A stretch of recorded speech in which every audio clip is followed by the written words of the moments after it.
ഉണ്ണിമിശിഹ ദേവാലയം. റോക്കോസിസ്മയുടെ കാലത്ത്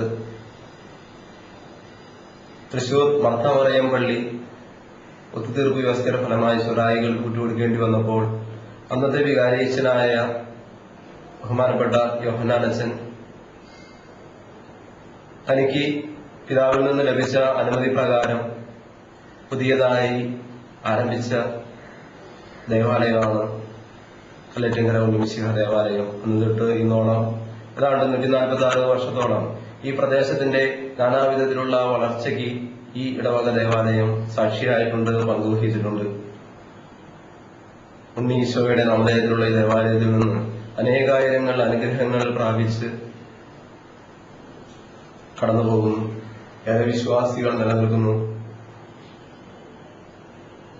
ഈ പ്രദേശത്ത് നാനാമുഖമായ വളർച്ചയ്ക്ക് ഇടവക ദേവാലയം കാരണമായിട്ടുണ്ട്.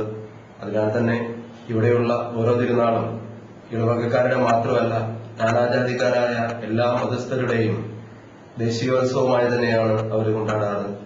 അതുകൊണ്ട് ഈ വരുന്ന തിരുനാളും കല്ലറ്റിങ്കരയുടെ ദേശീയോത്സവമായി തന്നെ നമുക്ക് കാണാൻ കഴിയും. ഈ നാട് തിരുനാളിന്റെ ഉത്സവ തിമിർപ്പിലാണ്. ഏറെ അനുഗ്രഹങ്ങൾ ചൊരിഞ്ഞുകൊണ്ടിരിക്കുന്ന ഉണ്ണിമിശിഹായുടെ നാമധേയത്തിലുള്ള ഈ ദേവാലയത്തിൽ നിന്ന് അനുഗ്രഹങ്ങൾ സ്വീകരിക്കാൻ ആയിരങ്ങൾ ഇന്ന് ഈ ഇടവകയിലേക്ക് കടന്നു വന്നുകൊണ്ടിരിക്കുന്നു. ലോകത്തിലെ തന്നെ ആദ്യത്തെയും വലുതുമായ ഉണ്ണിമിശിഹായുടെ രോട്ടോ ഈ ഇടവപ്പള്ളിയിൽ ആശീർവാദ കർമ്മം കഴിഞ്ഞിട്ട് ഏതാണ്ട് 1 മാസമേ ആവുന്നുള്ളൂ.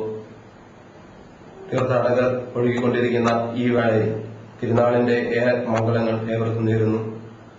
തിരുനാളിനെ സംബന്ധിച്ച് ഉണ്ണീശോയുടെ അനുഗ്രഹങ്ങൾ പ്രാപിക്കാനും ഉണ്ണീശോയിലുള്ള വിശ്വാസത്തെ മുറുകെ പിടിച്ചുകൊണ്ട് തന്റെ ജീവിതത്തിലെ നേട്ടങ്ങളെ വേണ്ടെന്ന് വയ്ക്കാൻ തയ്യാറായ യുവ പട്ടാളക്കാരനായ വിശുദ്ധ സെബസ്ത്യാനോസിന്റെ മാതൃക ജീവിതത്തിൽ സ്വീകരിച്ച് നമ്മുടെ ജീവിതത്തിലും വിശേഷ മൂല്യങ്ങൾ ഉയർത്തിപ്പിടിക്കാൻ നമുക്ക് സാധ്യമാകട്ടെ എന്ന് ആശംസിക്കുന്നു. ഒരിക്കൽ കൂടി എല്ലാവർക്കും തന്നെ തിരുനാളിന്റെ മംഗളങ്ങൾ നേരുന്നു.